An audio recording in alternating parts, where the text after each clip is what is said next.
This is Hospitality One-to-One, conversations on the industry. Here's your host, Chris Bennis.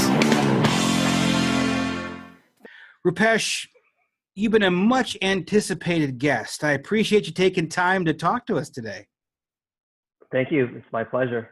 So, obviously, I want to, for those who are in the hotel industry, your name is quite well known, especially if you're up on LinkedIn, for example. You'll see a number of videos, and we're going to talk about those as well as we get into it.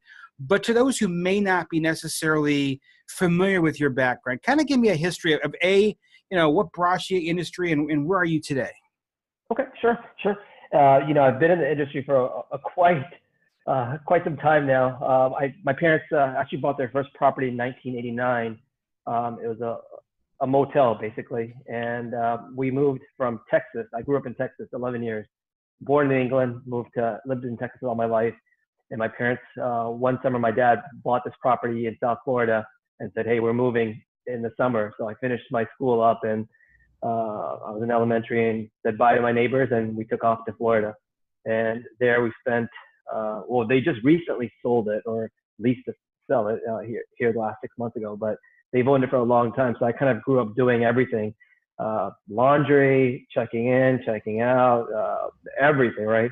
And it's a motel, so you don't have elevators. You're carrying stuff up the stairs and down the stairs, right? But that's kind of where I cut my teeth. And then, after finishing, I went to multimedia school where, did graphic design and webs and all that stuff. And audio, and I've worked for a bunch of big companies, realestate.com and General Electric, and worked for big companies, and I got this opportunity where my wife's family said, hey, we have these two properties in Daytona that need a lot of help, and it was the perfect time for us to come down because one of the properties, actually almost both the properties, had F's as their QA scores, and we're like, we need to go in there and really turn these things around before we lose the franchise.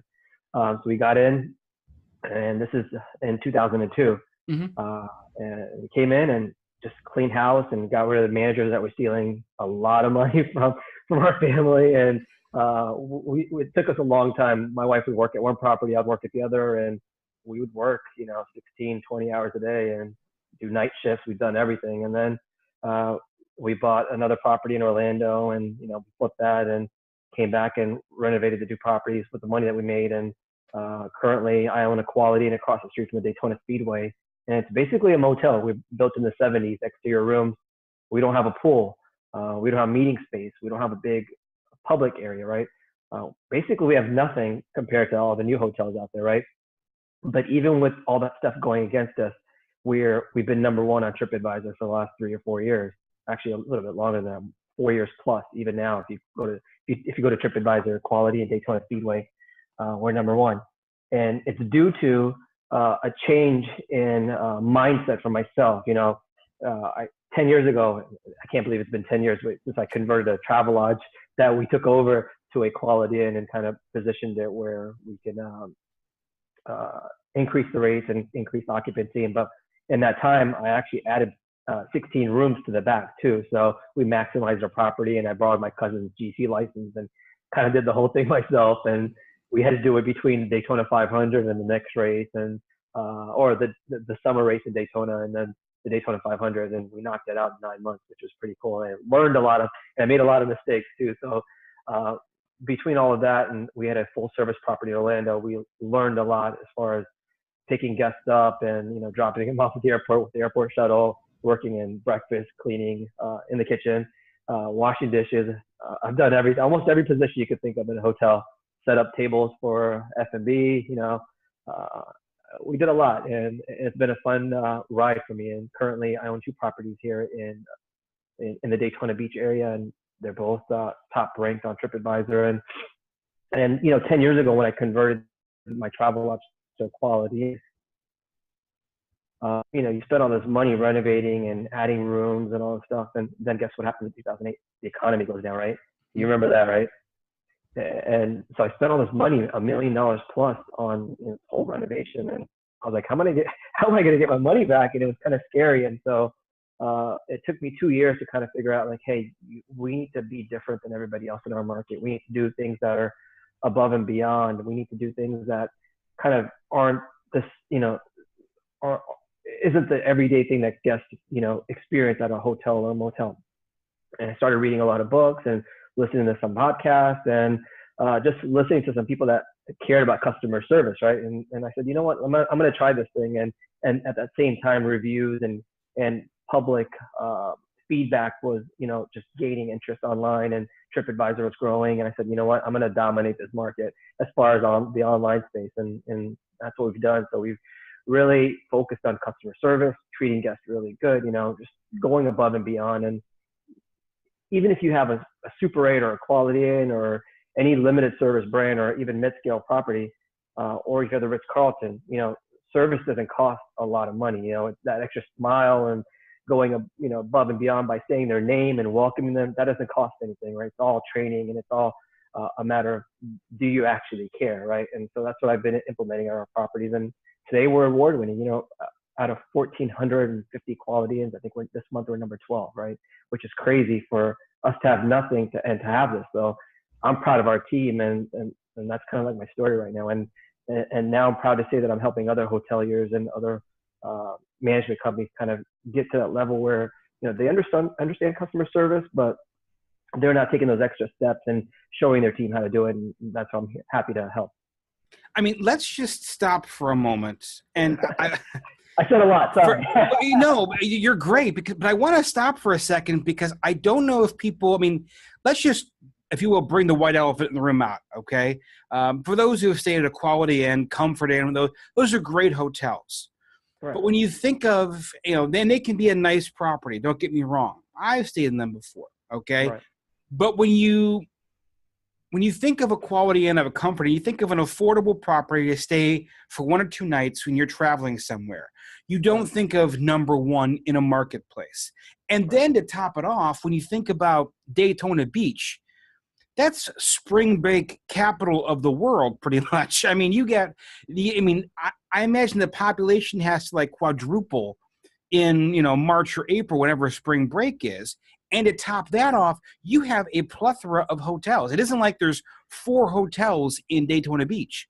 You've got hundreds of hotels. So you're a Quality Inn. And again, as you brought up, you have no pool. You really have no meeting space. It's a pretty straightforward hotel. Right. Plus, you also have a lot of competition. So in the end, when you talk about that service, the service is really what matters, because that's really what you have to offer.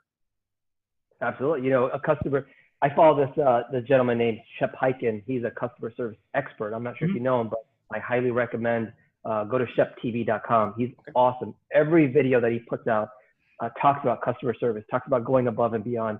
And from him as one of my mentors, and I told him last year, I said, secretly, you're one of my mentors, even though you don't know it. Now he knows it. So, I share a lot of his stuff and his insights. And I brought a lot of his ideas and other marketing aspects and other customer service aspects of the industry into our business. And at the end of the day, it's sales, marketing, and how you really treat people, right? And we do all those fairly well, right? And if we could do it, I can guarantee you any other hotel that's nicer than ours, maybe brand new, can do the same thing. And fortunate, I've been receiving calls from newer properties saying, hey, can you help us? Which is crazy, right? Because I'm really nobody. I'm a guy that owns 2 properties that, kind of grew up in this thing, but I've changed my mindset, which has been like a crazy thing that it takes it takes time for people to kind of put that into their head. Like, we're not just all about money, but we're about making that experience for guests. We're about not just the pennies, but we're driving dollars. We're not just talking about working the front desk as a general manager, but really going out there and getting sales. We're not just talking about, looking at the small picture, but looking at the bigger picture that can hopefully help the entire team. And I tell our staff, I'm not looking out for myself as far as making money. I'm looking out for all of us, right? And especially the hotel as far as an asset itself, right? Well, and I'll tell you, you brought up when you first started talking, you said, you were kind of very humble, if you will, in your approach about this. And your humility, if you will, has spoken volumes. In fact, recently you were at a Choice conference, I believe it was, and we're going to talk about your videos in a moment, but you've actually, though it's not something that you necessarily want to do as your full-time profession, you are being sought out to speak at different conferences, conventions, meetings, gatherings, what have you. What have been your thoughts? How does it feel to do that kind of thing, to use your knowledge and to share it like that? I love it. You know, I have over 10,000 people follow me on my LinkedIn, but of course on my email blast that I send out, where I share a lot of ideas that I talk about. And every other week they receive an email, and I can't tell you how many times a day I receive a "thank you so much, I really needed this," or "thank you so much that this really is going to help me and my team," right? And that feels good to me. I'm not sure if other people feel the same way, but when someone thanks you for your effort and goes, you know, above and beyond by like just sending an email out to you or calling you up or texting you, say, "Oh my God, like this has changed my business," it feels good to me. So I'm going to continue sharing, because I can't hide all this stuff, right? I don't want to keep this a secret, even though this is my secret sauce. Anybody could do this, right? And to be a good person, to be a good operator, it feels good. And, you know, when you get accolades from not only your guests that stay with you every day, like, man, we just had the Daytona 500 this past weekend, and I can't tell you how many people shared with me, because I was here all weekend. They said that your staff, like, they stay at a lot of hotels. They stay at Hilton, Marriott. They stay at a lot of nice hotels, but they don't get treated this way at that hotel, right? They don't get that family-like feel at their hotel that they stay at, or the engagement that our staff is offering, right? And that's what makes me feel good, and that's why I want to continue sharing what the insights, at least, that I have, right? It's not rocket science. It's really, like I said, it's a mind shift. You just need to focus on what brings your self value, but others too, and that's what I'm proud of. You know, you actually have kind of been ahead of the curve. I mean, if you go on LinkedIn now, it's no secret. Many people are doing videos on LinkedIn, myself included. They've become somewhat of a fad. People like to watch them with the autoplay. It gets good views, gets good hits. There's comments, what have you. But you actually have been doing this before it was cool, if you will. You've been kind of a trendsetter. So walk it back. What made you, when it really wasn't popular, decided to do video on LinkedIn? So a couple of years ago, I don't know if you know Pat Flynn. He does a SPI podcast, and a few other marketers or podcast people out there that've been in the field for a while. They were like, the video is the next big thing, right? You have to do video, and you have to do video. And so as soon as LinkedIn put out that feature where you could do video, the first day I put up a video, the first hour I put up that video, and I didn't care. You know, somebody said this a while back, and I share this again. You know, when you post that picture or like that selfie that you take of yourself, and you're like, I don't know if I look good, and so it sits in your phone, or that video you took, and you're like, I don't know if I sounded good. They said, don't worry about that stuff. That's just in your head, right? Nobody's judging you. And so I said, you know what? I'm just gonna throw some stuff out there. If my hair that I'm balding, and I got a big bald spot back here, and all this, whatever you feel like you think something's wrong with you, right? The negative side is always in your head.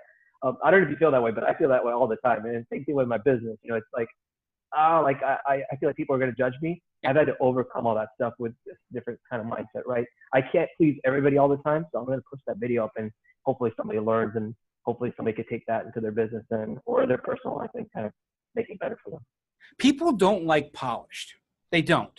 If you want a polished performance, you'll buy a DVD. You'll go get Redbox, Netflix, Amazon. You're looking for authentic. So at times the imperfection, the uhs, the ums, the having to say something again because you didn't say it right the first time. People like that. You show you're authentic. So it makes sense. I don't want to be fake. I don't want to be fake about something.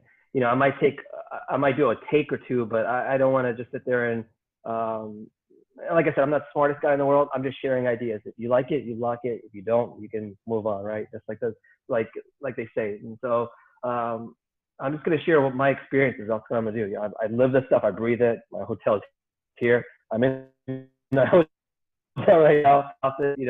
We talk about this all day long. This is part of our life. This is part of our blood. So I'm going to talk about stuff that matters in our business. That's going to help other general managers or front desk supervisors or even line level staff kind of better themselves in their position, and hopefully it helps their business grow and themselves as far as just that mindset, right? So let's, because we talked a lot about the multimedia side of things. We talked a lot about, your background when it comes to, your social media presence. Let's for a moment walk into the hotel. And you've done everything short of building the hotel. Oh, wait, you did that too, actually, come to think of it. But I mean, aside, you have done everything from the ground up, literally, at the hotel. What has been your favorite job that you've done at the hotel? There's a lot. There's a lot. That's a tough question. I enjoy the whole. Listen, I'm not a good general manager. I tell everybody that. I am horrible at managing people day to day. But I feel like I'm a decent leader where I can inspire people. I can get them to open up and maybe hopefully become a better person. And that's what I really enjoy. So I feel like the inspirational part, like every quarter we do with our staff, both our hotels, every quarter we do a mandatory sit down all staff meeting where we talk about customer service. We talk about making people feel good. We talk about like new ideas. And, one idea that you could implement your hotel is next time you have a meeting, get somebody or nominate 2 people to teach something, even if they're not in a management position. Have a front desk person or have somebody in housekeeping or breakfast teach a 5-minute lesson on something that has to do with hospitality, right? That's how you get people involved. That's how you get people to come together. And so we do this quarterly. Every quarter we do a training where we talk about, we'll show a video. I'll show Chef Heike's video. I'll show something where it inspires, and I'll talk about it too. And I'll say, what did you learn about this, right? And so that's what I love. I love inspiring. That's what I love. So, I mean, you've given a lot of tips here through this conversation, little nuggets, which are fantastic. I kind of want to pinpoint a little bit more because you do run the #1 hotel in Daytona Beach on TripAdvisor. You didn't get that way overnight. As you said, some of the hotels were in an F rating, if you will, when you first took them on. So you made a conscious decision to make things better, to make it, right, to grow the scores and to improve the experience. Right. There are other hotels out there, whether it's in Florida, whether it's in California, Ohio, Michigan, Pennsylvania, it doesn't matter. There's hotels elsewhere that are going through that same problem, that are looking at having a low score and they want to be #1. If you had to triage a hotel and say, okay, step 1, you have a lot of things to fix, but #1, where do you begin? I did this yesterday, actually. I spent about 40 minutes talking about a meeting that I might be going to. And I talked to the owner and I said, listen, how's your team?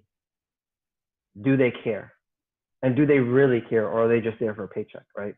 And that's where it starts with the people. It doesn't start with the room. You can't renovate the whole room and spend, $10,000, $15,000 on the room, making it awesome, making it amazing, making your lobby beautiful, and have that same team that doesn't care. They don't stand up when people walk to the front desk. They don't say hello. They don't say people's names. They don't acknowledge people. They don't ask them how their stay was and then go above and beyond, like, what can we do the next time you do? How can we continue improving?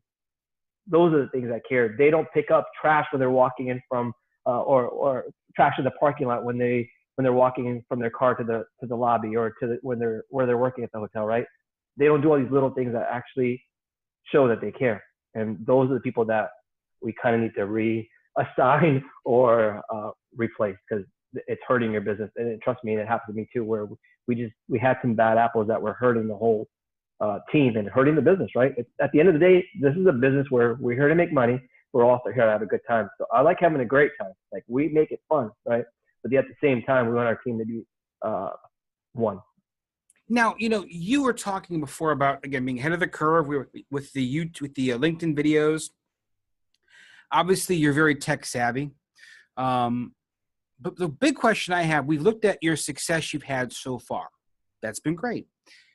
When we look ahead toward the future, next 5, 10 years, where do you see the hotel going? Where do you see technology going and the future of the industry?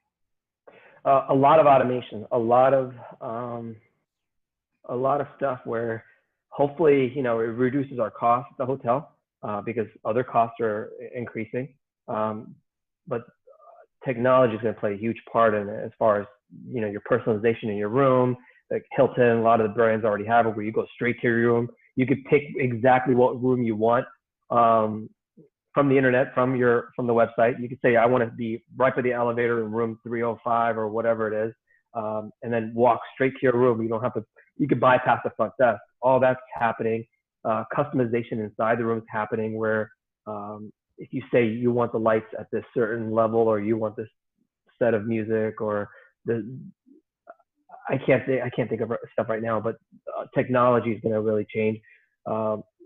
And I really feel like the phone or something along that line, where a device that's connected to you is going to be integrated with the hotel, where it already knows your preferences. It already knows what you like. If it's music in the room, it already knows that you like this type of genre of music. Cool stuff like that, right? It's like cars. I always tell people that, hey, in the future, you're not going to own a car. It's going to be on demand, right? Just like you could pick a channel or a radio station on demand from anywhere in the world. The same thing when you want to drive somewhere, you want to go from A to B, either you're going to own that car that's taking everybody, because think about it. The car that's sitting in the parking lot right now, maybe outside your office, is not making you money. It's just depreciating, right? Yep. So what happens if they can go out and pick up people and drop people off and make money while you're not using it, right? I think that's the future, and I think that's going to happen. It's going to happen soon. It's so funny you bring that up. So, a little side note: I just had to make the purchase of a new car, and the last car we had was somewhat old. So technology, to your point, has changed. We had the new car now, of course, has the whole smart screen stuff where it works with your cell phone, and you can Bluetooth and all that. But after driving it for about a week or so now, it knows my patterns. So now when I get in the car, my cell phone pops up with a pop-up and says 15 minutes to home at 5 o'clock when I get out. Or in the morning, if I stop at a store every day, it'll tell me 10 minutes to that coffee shop. Right. So to your point, I can fully see the same kind of idea of knowing if you frequently go to this particular, if you're a business traveler and go to a Hampton Inn or a Fairfield Inn or a Quality Inn and you're there every single week, then it may know what channels you like, what music you like, what settings you like, all that good stuff. How cool will it be if you just turn the shower on by just a button and it already knew your temperature or something? That'd be pretty cool, right? Simple things like that. It's not going to be crazy. I think a bed is going to be a bed where you're going to have a really comfortable stay. I think linens are still going to be there where you want it to be comfortable. Pillows are still going to be there. But the whole experience around you, as far as like, hey, this feels like home or better, right? Because sometimes we don't all have all this futuristic stuff in the room. Like, it'd be awesome if you could just turn the light off from your phone, because you're already on your phone setting your alarm clock. If you just turn the lights off in your room from your phone, which would be really cool. And I think they already have something like that coming out here soon. Just a lot of technology built to the phone. And I think, and I told my wife, I'm going to do this. When the chip comes out, when they embed it into your body, I'm going to be one of the first people to install that stuff into my body. My wife's going to say, she already said, no, I'm going to leave you. There is hysterical. If you get a chance, it's not family friendly, and I cannot repeat any of it on the podcast. But years ago, Robin Williams did a stand-up comedy routine about that exact thing. And if you get a chance, Google it sometime or put it on YouTube. It is hysterical about the idea if we ever have those chips embedded in our bodies for technology, communication, and cell phones and what have you. So I agree. I think technology is going to be the way of the future. I think it's almost a personal concierge, if you think of it that way. Yeah, so think about it. If you just thought about it and it happened, you wouldn't have to touch your phone, right? It just happened. Like, how do you integrate that, right? Could you imagine if our thoughts – I'm not even going to go there. Not even going to go there, Rupesh. So let me ask you, I mean, we've now completely gone off the rails, but kind of bringing it back a little more in. You've been a mentor to people. Obviously, you've had quite a bit of success. So let's look at the next generation, those who either A, are in school, be it high school or college, and who are looking or aspiring to a career in the hospitality industry, or if you're brand new, you just graduated and now you're ready for your first job. What advice do you have for them to help them be poised for success? Right. I think, and my kids do the same, is keep learning. Every day you're learning. Like, you don't just graduate college and you stop learning and you go get a job, but every day you're learning, right? I told my kids this morning, I said, my son's like, why do I have to go to school? Because I said, until you die, every day you're going to be learning something new. And if the day you're not, you need to come ask me, because I'll share some stuff that you don't know or that you may want to know, because it's going to help you for the future. So even today, I'm driving to work, I'm listening to something that's helping my mind grow, right? And I share the same thing with seasoned GMs or people just coming out of school, or you have an aspiration to become a hotel manager and you're maybe the assistant manager, or if you're in housekeeping, you want to move up to front desk. Continue learning.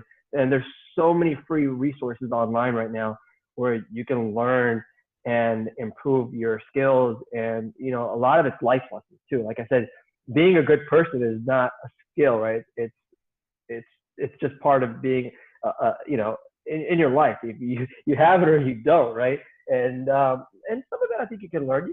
You could be a good person, but continue learning from others. So I like sharing ideas, and hopefully they're picking mentors that are going to really bring them up, and hopefully maybe the ownership of the property that they own isn't just keeping secrets, and they're not sharing the idea of helping others grow. Because I want our entire, I tell my staff, I'm not going to be here forever, and I don't want you to be here forever, because you're not growing as a person, right?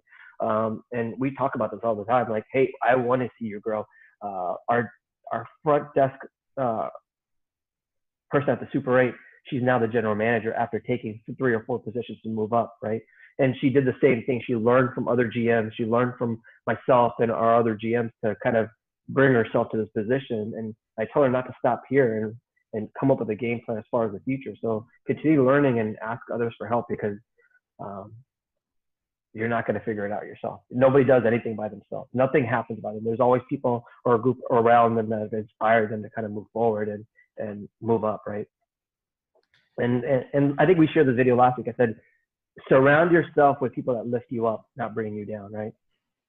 That is so true. I mean, you really want to, negativity can really not only to put a damp on your emotions, but it can be exhausting to be with. So to your point, you know, the affirmative people, those who are positive, those who are driven, are going to help drive you.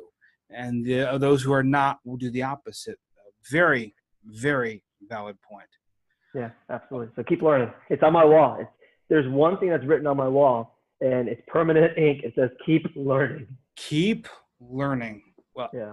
I'll tell you what, fantastic motto, great adage, of course. And I think a really insightful conversation. I think there were a lot of great takeaways for people in all parts of the industry to kind of use, if you will. If people want to get a hold of you, what's the best way to reach you? Connect with me on social. My favorite channel, and I use this every day, I live on LinkedIn.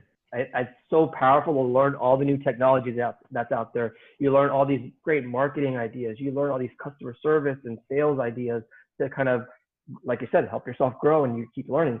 So find me on LinkedIn. I actually created Rupesh, RUPESH.co. That goes directly to my LinkedIn. So check it out, rupesh.co. Rupesh.co. Well, what I'll do for you, we'll do better than that for you. For those who are in the car listening, or if you're away from a pen and paper and didn't get a chance to write it down, no worries. We're going to put it up on our website, which is yourhotelrecruiter.com. When you go to the Hospitality 1-to-1 podcast tab, up there you'll see all the episodes. And if you go to the episode with Rupesh is on it, you'll actually see the show notes. And at that point on the bottom, we'll have a link to rupesh.co, and you can go to his LinkedIn page. Rupesh, thank you so much for taking time today. Insightful conversation. Thank you so much for having me on. Talk to you soon. Have a good day.